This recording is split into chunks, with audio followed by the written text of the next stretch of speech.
करना चाहिए शौहर की। माशाल्लाह कितने अच्छे हैं, देखिए उधर भी कमा रहे हैं लेकिन हमें नहीं भूल रहे हैं।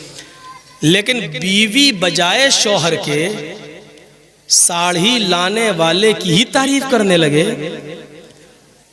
और घर के दरवाजों के साथ साथ दिल के दरवाजे भी खोल दे। कम इन सर, आइए, एक्सक्यूज मी, बैठिए, चाय लाए, पिलाना शुरू कर दे। आप बहुत अच्छे हैं, आप इतनी दूर से हमारे लिए साड़ी लेके आए। अरे आदमी ने दी, लेके तो आप ही आए हैं।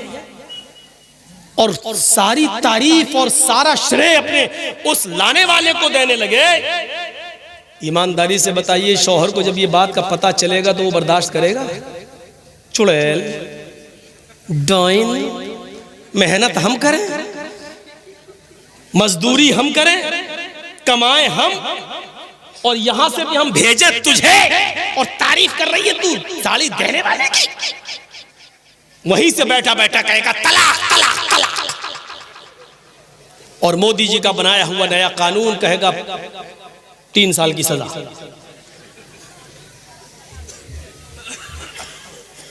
आप अपनी छोटी सी, अपनी बीवी की छोटी सी बेगैरती बर्दाश्त नहीं कर सकते। साड़ी दी आपने और तारीफ कर रही है वो लाने वाले की। आप इतनी सी बेगैरती बर्दाश्त नहीं कर सकते और दिल्ली बंबई बैठे हुए तलाक तलाक तलाक का फरमान जारी कर देते हैं। तो अल्लाह ताला इस बेगैरती को कैसे बर्दाश्त करेगा कि जमीन मैंने बनाई, आसमान मैंने बनाया, बगैर सुतून के और बगैर खंभों के मैंने आसमान की छत लटका दी। 9 करोड़ 30 लाख मील की बुलंदी पर मैंने सूरज को मुअल्लक कर दिया। 1 करोड़ 40 लाख डिग्री सेंटीग्रेड ये गर्मी रोजाना सूरज हमें देता है। 2,40,000 मील की बुलंदी पर चांद को मुअल्लक कर दिया। रात हम देते हैं तुम्हारे आराम के लिए। जब तुम्हारी थकन उतर जाती है तो हम तुम्हें सुबह बेदार कर देते हैं, तुम फिर मेहनत करते हो। हम तुम्हारे अनाजों में, हम तुम्हारे खेतों में अनाज पैदा करते हैं, बारिश हम बरसाते हैं, अनाज का दाना हम बड़ा करते हैं। तुम गेहूं का 1 दाना जमीन में डालते हो, उसको 100 दाने हम बनाते हैं। तुम चावल का 1 दाना जमीन में डालते हो, उसके 100 दाने हम बना देते हैं। निकाह करके तुम बीवी को सिर्फ रुखसत करके अपने घर लाते हो।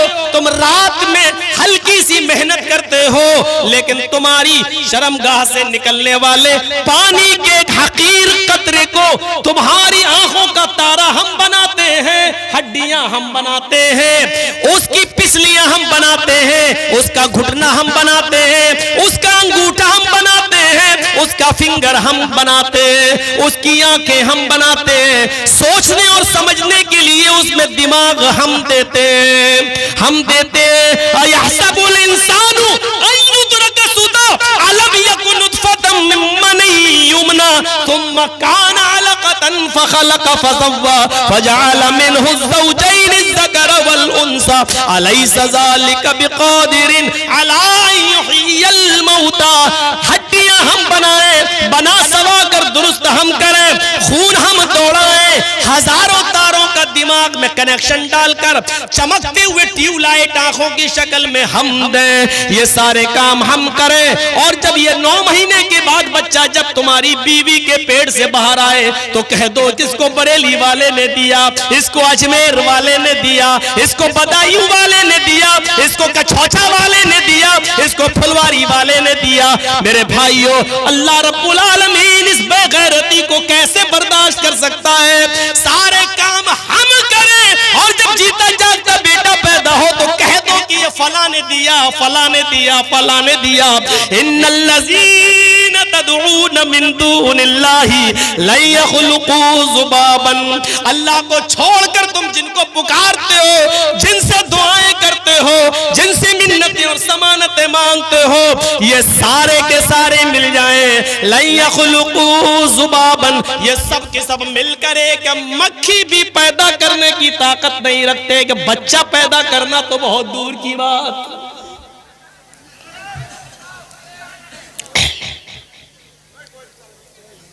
समझे?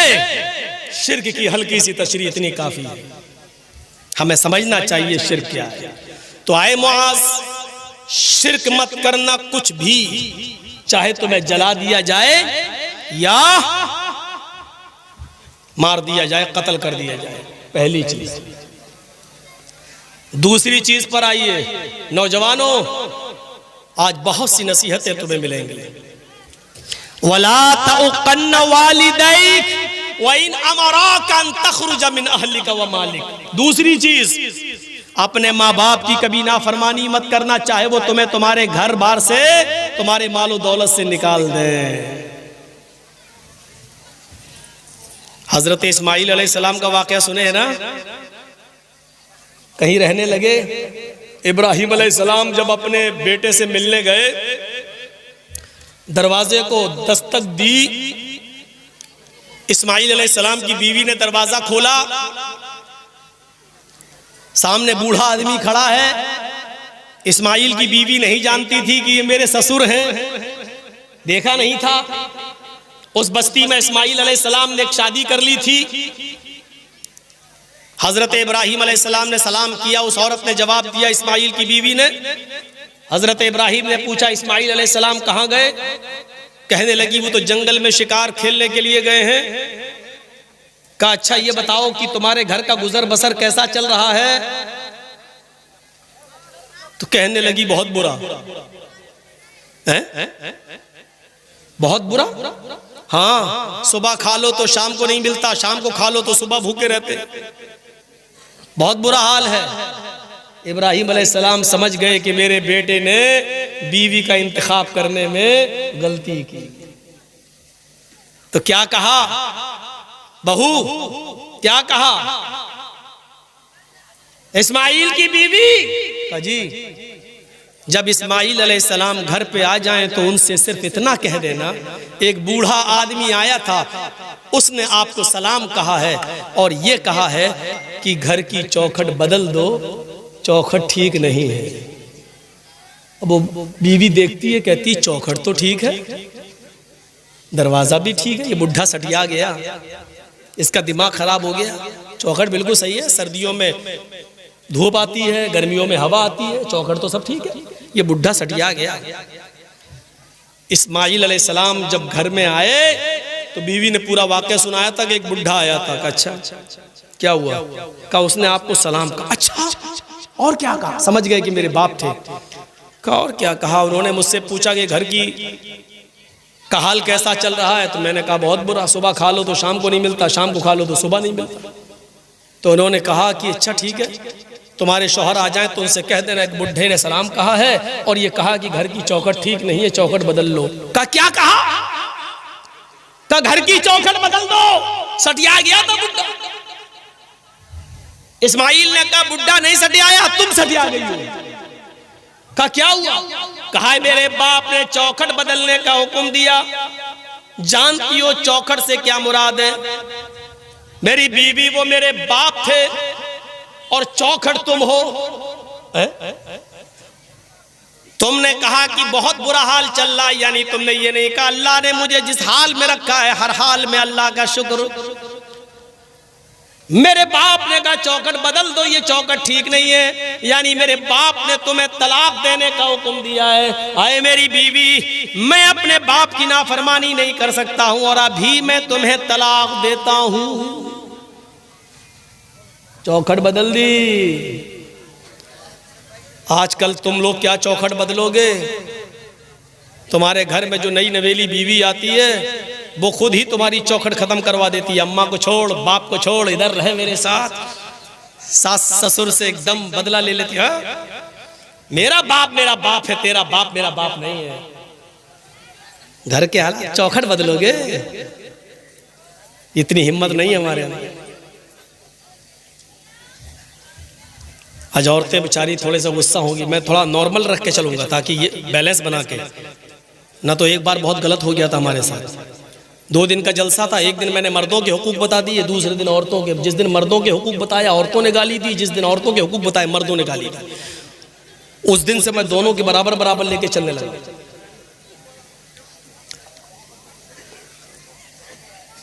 तो ये होता है। तलाक दे दी। इस्माइल अलैहिस्सलाम ने जब दूसरी शादी की, एक बार फिर गए इब्राहिम अलैहिस्सलाम, दरवाजा खटखटाया, दूसरी वाली बहू जो नई आई थी घर से निकली। जी कौन? का इस्माइल कहाँ है? का वो तो शिकार खेलने गए। अच्छा ये बताओ घर में तुम्हारे गुजर बसर कैसा चल रहा है? अल्हम्दुलिल्लाह, अल्लाह का शुक्र है, अल्लाह ने जिस हाल में रखा है। देखो इस्माइल घर पे आ जाए तो कह देना एक बूढ़ा आदमी आया था, उसने तुम्हें सलाम कहा है और कहा है कि तुम्हारी चौखट बिल्कुल ठीक है, इसको बरकरार रखना, इसको इस चौखट को मत बदलना। वो भी कहती कितना बड़ा बुढ़ा सटिया गया, अरे बदलने कौन जा रहा है चौखट जो कह रहा है कि बरकरार रखना। इस्माइल अलैहिस्सलाम आए तो पूरी बात बताई, तो कहा वो मेरे बाप थे और चौखट को बरकरार रखने का मतलब ये है कि उन्होंने कहा कि ये बीवी तुम्हारी ठीक है जो अल्लाह की शुक्रगुजार है। अच्छा एक बात सुनो, पूरे वाक़े को सुनने के बाद क्या मतलब निकाला आपने? मैंने एक मतलब निकाला, मेरा एक मतलब ये निकाला है, इतनी सी बात पर बस घर का गुजर बसर कैसा चल रहा है? बहुत बुरा, सुबह खा लो तो शाम को नहीं मिलता, शाम को खा लो तो सुबह नहीं। इतनी सी बात पर इब्राहिम अलैहिस्सलाम ने कहा ये अल्लाह की नाफरमान और अल्लाह की नाशुक्रगुजार औरत है, चौखट बदल दो। आजकल की तरह हर बात में नाफरमानी करने वाली औरतें होती तो क्या हालत होती? चले आए सुबह से, पहले महीने की तनख्वाह लेके हाथ हिलाते हुए चले आए, फेयर एंड लवली नहीं लाई गई, पॉन्ड्स नहीं लाए, क्रीम नहीं लाए, अरे साड़ी लेके आना चाहिए थी। जब से आई हूं तुम्हारे घर में तब से परेशानी तो रहती हो, क्या दिया तुमने? हर बात पर रोजाना 20 अगर गिनो तो गिन नहीं पाओगे कितनी नाफरमानी होती है। अपने माँ बाप की नाफरमानी मत करना, चाहे वो तुम्हें तुम्हारे हेलो अयाल से और तुम्हारे मालो दौलत से तुम्हें बेदखल करना है, निकाल दे। उस सहाबी का वाकया याद करो जिसने अपनी लंगड़ी और लूली और अपाहिज और आंखों से अंधी मां, बूढ़ी औरतें भी होंगी सुने तुम्हारे मतलब की बात, आंखों से अंधी, हाथों से कोड़ी, पैरों से लंगड़ी, अपनी मां को उसने अपने कांधे पर बिठाया, अपनी कमर पर लादा और उम्रे के लिए ले गया और खाने काबा का तवाफ कर रहा है। उस जमाने में व्हील चेयर नहीं थी, बिठाल दिया और तवाफ कर लिया, अपने कांधों पर उठाया, पीठ पर लादा और तवाफ करा। एक चक्कर हो गया, 2 चक्कर हो गया, तीसरा चक्कर हो गया, चौथा चक्कर हो गया, 5वां चक्कर हो गया, 6ठा चक्कर पूरा और 7वां चक्कर लगाते लगाते उसकी मुठभेड़ हजरत उमर से हो गई। 7वें चक्कर में उमर फारूक मिल गए। उसने कहा अमीरुल मोमिनीन ये मेरी माँ है, मैंने अपनी बूढ़ी माँ को अपने कांधे पर बिठा रखा है, अपने पीठ पर लादा है और मैं काबे का तवाफ कर रहा हूं। 7वां चक्कर है, इसके बाद मैं सफा और मरवा का चक्कर भी लगाऊंगा, सई भी करूंगा। अमीरुल मोमिनीन मेरी माँ लैट्रीन करती है, उसकी गंदगी को मैं साफ करता हूं। मेरी माँ हाथों से कोड़ी है, मैं अपने हाथ से खाना बनाकर अपनी माँ को खिलाता हूँ। उसके मुंह में दांत नहीं है, मैं अपने मुंह में रोटी को चबाता हूँ, नरम करके मैं अपनी माँ के मुंह में डाल देता हूँ। मैं अपनी माँ के कपड़े धुलता हूँ, अपने माँ का पेशाब व पैखाना साफ करता हूँ। अमीरुल मोमिनीन क्या अभी भी मैंने अपनी माँ का हक अदा नहीं किया? क्या भी मुझसे बात पुरुष होगी? क्या अभी भी मैंने अपनी माँ का अदा नहीं किया? हजरत उमर फरमाते आए मेरे दोस्त मैं कैसे बताऊं? उसने कहा अमीरुल मोमिनीन सच बताइए, क्या अभी भी मैंने अपनी माँ का हक अदा नहीं किया? हजरत उमर कहते हैं नहीं। कहा अमीरुल मोमिनीन कितना हक अदा करूं, कितनी खिदमत करूं तब जाकर हक अदा होगा? तो हजरत उमर कहते हैं मुझे ये नहीं मालूम कि कितनी खिदमत करो तब हक अदा होगा, लेकिन तेरे सवाल का जवाब इतना मैं जरूर दे देता हूं कि तूने तवाफ कराया, तूने अपनी पीठ पर लादा, तूने सफा और मरवा के चक्कर लगाए, खाना तू खिलाता है, पकाता तू है, कपड़े तू साफ करता है, पेशाब और पायखाना तू साफ करता है। इन सब के करने के बावजूद तू पूछता है कि मैंने अपनी माँ का हक अदा किया या नहीं। तो सुन, अभी तो तूने अपनी माँ की उस आह का भी हक अदा नहीं किया।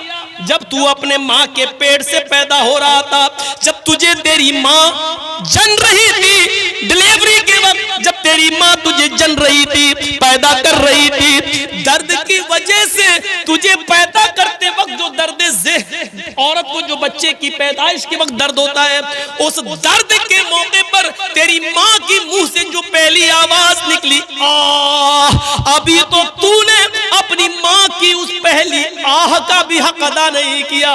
उसकी पूरी जिंदगी का हक अदा करना तो बहुत दूर की बात। इस वाक़े से अंदाजा लगा सकती है आज की नौजवान नस्ल अपनी माँ की वो कितनी खिदमत कर रही है, और तुम अपनी माँ को उस वक्त छोड़ देते हो अपनी बीवी के कहने पर जब उस वक्त उसको तुम्हारी सबसे ज्यादा सख्त जरूरत होती है। तसव्वुर करें। एक सहाबी अल्लाह के नबी के पास आते हैं, कहते हैं अल्लाह के नबी, हिजरत के लिए लोग जा रहे हैं और जिहाद के लिए भी लोग निकलना चाहते हैं, मैं भी जिहाद के लिए निकलना चाहता हूँ। अय अल्लाह के नबी, क्या मुझे जिहाद के लिए जाने की इजाजत है? अल्लाह के रसूल पूछते, अहय्युन वालिदाक, क्या तुम्हारी माँ और बाप जिंदा हैं या इन दोनों में से कोई एक जिंदा है? उसने कहा हाँ। आपने फरमाया तब तुम जिहाद के लिए नहीं जा सकते। जिहाद सबसे बड़ा इस्लामी रुकन, जिहाद इस्लाम का एक शिआर, जिहाद इस्लाम का एक अहम फरीजा, जिहाद इस्लाम का एक बड़ा रुकन मेरे भाइयों। लेकिन इतना बड़ा रुकन कि अल्लाह के नबी ने फरमाया कि जो मैदान जंग में कत्ल कर दिया जाए, काफिर के हाथ मारा जाए, उसके खून का पहला कतरा गिरते ही अल्लाह उसके सारे गुनाह माफ कर देता है। और शहीद को जब कयामत के दिन मैदान महशर में उठाया जाएगा, उसके जिस्म से खून टपक रहा होगा, अल्लाह देखकर कहेगा, आए फरिश्तों, मैं अपने बंदे का क्या हिसाब व किताब लूं? ये तो मेरी राह में अपनी जिंदगी लुटाकर चला आया, जाओ मैंने इसको बगैर हिसाब व किताब की जन्नत में दाखिल कर दिया। ये इतना बड़ा मकाम रखने वाला ये जिहाद का हक। लेकिन अल्लाह के नबी पूछ रहे हैं कि तुम्हारे माँ बाप जिंदा हैं? उसने कहा हाँ। आपने फरमाया तब नहीं जा सकते, पहले अपने माँ और बाप की खिदमत करो या उनसे इजाजत लो, फिर तुम जा सकते। गौर करिए माँ बाप का मकाम और मर्तबा। एक दौर था बरामका के उलुल अज़्म नौजवान पूरे बगदाद पर छाए हुए थे। जरा इस वाक़े को सुनिए, आपके रोंगटे खड़े हो जाएंगे। बरामका के उलुल अज़्म पूरे बगदाद पर मुसल्लत थे। उनकी कुव्वत और ताकत ने लोहा मनवा लिया था। उनकी हुकूमत के चर्चे चार दांग आलम में फैले हुए थे। लोग उनकी ताकत के चर्चे करते थे। अचानक बरामका के इन उलुल अज़्म लोगों के ऊपर खलीफा हारून रशीद का इताब नाजिल होता है। खलीफा हारून रशीद का इताब नाजिल होता है और बरामका के ये नौजवान गिरफ्तार कर लिए जाते हैं और जेल के अंदर डाल दिए जाते हैं। बरामका के जिन नौजवानों को गिरफ्तार किया गया, उन नौजवानों में फज़ल इब्न यहया और यहया बरमकी, फज़ल इब्न यहया यानी फजल और उनके बाप यहया, ये दोनों भी गिरफ्तार कर लिए गए। फजल और उनके बाप यहया ये दोनों गिरफ्तार कर लिए गए और ये दोनों मेरे भाइयों जेल के अंदर डाल दिए गए।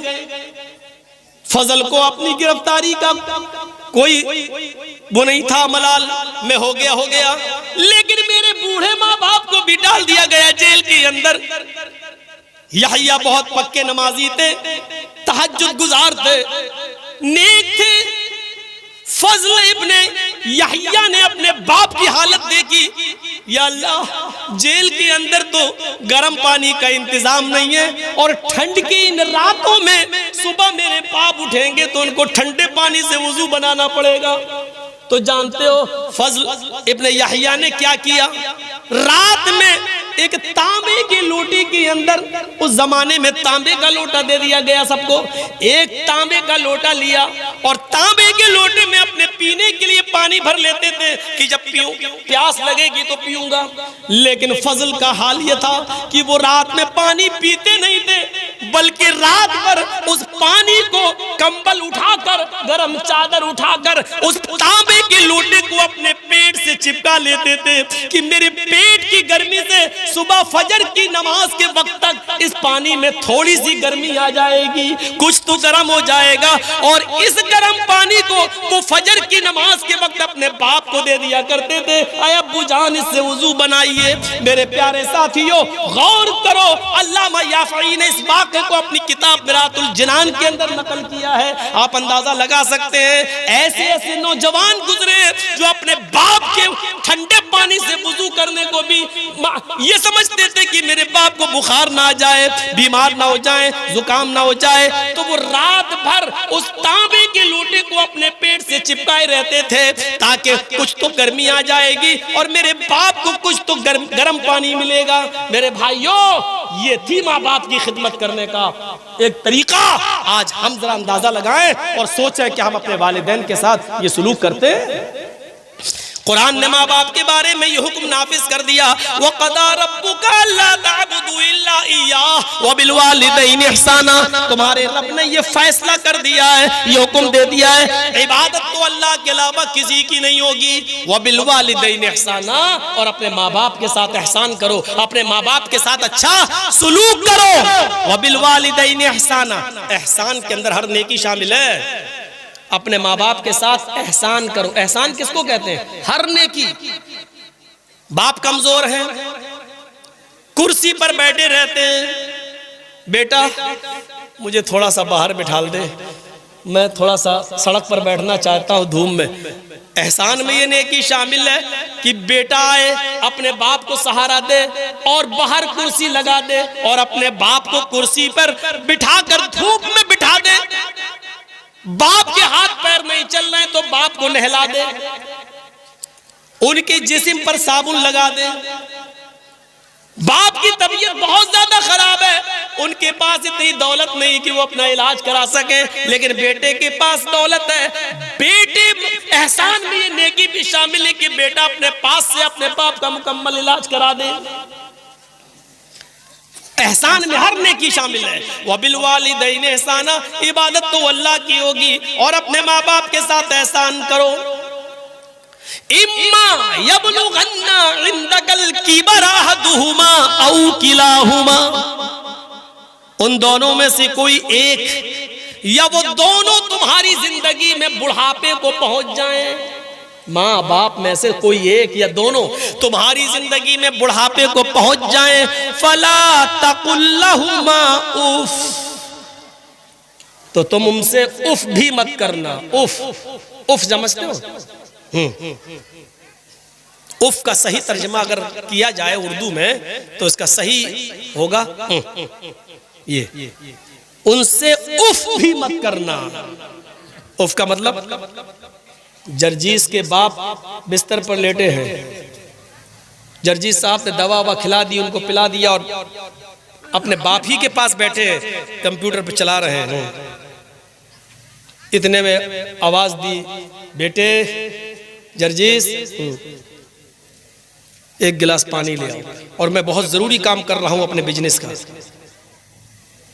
अब उन्होंने कहा बेटा पानी चाहिए एक गिलास, और मेरी जबान से निकला उठे और पानी लाके दे दिया, पिला दिया। पानी तो पिला दिया, मना नहीं किया, दे दिया, पिला दिया और आकर फिर अपने काम में लग गए। लेकिन उससे पहले जो तुम्हारे मुंह से निकला यानी मतलब ये था कि अभी पानी मांगना था इनको, कितना इमरजेंसी काम कर रहा था मैं, लाखों का हिसाब किताब, कहीं एक भी कलम इधर उधर हो गई, ऐसे कह दिया। ये भी हराम है, पानी आप पिला रहे हैं उनको, लेकिन आपके मुंह से जो निकल गया है, अल्लाह ताला ने इससे भी मना किया। फला तकुल लहुमा उफ़्फ़िन वला तनहरहुमा, ये भी नहीं निकलना चाहिए तुम्हारे मुंह से, वला तनहरहुमा, और उनको कभी झड़कना नहीं। कभी झड़कना नहीं, डांटना नहीं, बल्कि जब भी उनके सामने बात करना तो अपने बाजू नीचे करके और सर झुका कर बात कर। वकुल लहुमा कौलन करीमा, अच्छी बात। ये है माँ बाप का। दो चीजें हो गई। एक एक चीज पर हम थोड़ा कम ही चल रहे हैं, बस इशारा कर रहे हैं। ला तुशरिक बिल्लाहि शैअन इन कुतिलता हुर्रिता वला तउक़न्न वालिदैक व इन अमराका अन तखरुज मिन अहलिका व मालिक। तीसरी चीज पे आइए, और तीसरी चीज आप सबसे गुजारिश कर रहा हूं, तीसरी चीज के बाद चौथी चीज जरूर सुन लेना। उसके बाद आपको मेरी तरफ से कोई रुकावट नहीं होगी, आप बीच में भी जाना चाहें तो चले जाना, लेकिन ये दो चीजें और जो हैं वो जरूर सुन लेना। ला ततरुकन्न सलातन मक्तूबतन मुतअम्मिदन, कभी फर्ज नमाज कसदन और जानबूझकर मत छोड़ना। फ़इन्ना मन तरका सलातन मक्तूबतन मुतअम्मिदन फ़क़द बरियत मिन्हु ज़िम्मतुल्लाह, जो फर्ज नमाज जानबूझकर छोड़ देता है उसके ऊपर से अल्लाह की जिम्मेदारी खत्म हो जाती है। अल्लाह बरी, अल्लाह की कोई जिम्मेदारी नहीं रहती। फर्ज नमाज, इसका मतलब यह है कि सुन्नतें कभी कभी छूट जाएं तो कोई मुज़ायक़ा नहीं, लेकिन फर्ज नमाज कभी नहीं छूटना चाहिए।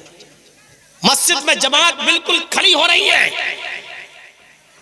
आपको अपने बाप को दिखाने के लिए हॉस्पिटल ले जाना है, ड्राइवर आ चुका है और आपको मालूम है कि बहुत ज्यादा इमरजेंसी नहीं है, फौरन मस्जिद में जाइए, कम से कम इमाम के पीछे फर्ज पढ़ लीजिए, सुन्नतें मत पढ़िए, निकल जाइए और अपने बाप को हॉस्पिटल ले जाइए, लेकिन नमाज पढ़ना है। हाँ इमरजेंसी है, बहुत ज्यादा है, तो पहले ले जाइए, हॉस्पिटल में एडमिट कर दीजिए, उसके बाद में पढ़ लीजिए। जरूरी नहीं है कि उस वक्त आप मस्जिद ही तलाश करते फिरे, जहां जगह मिल जाए वहां पढ़ लीजिए आप, लेकिन नमाज पढ़ना है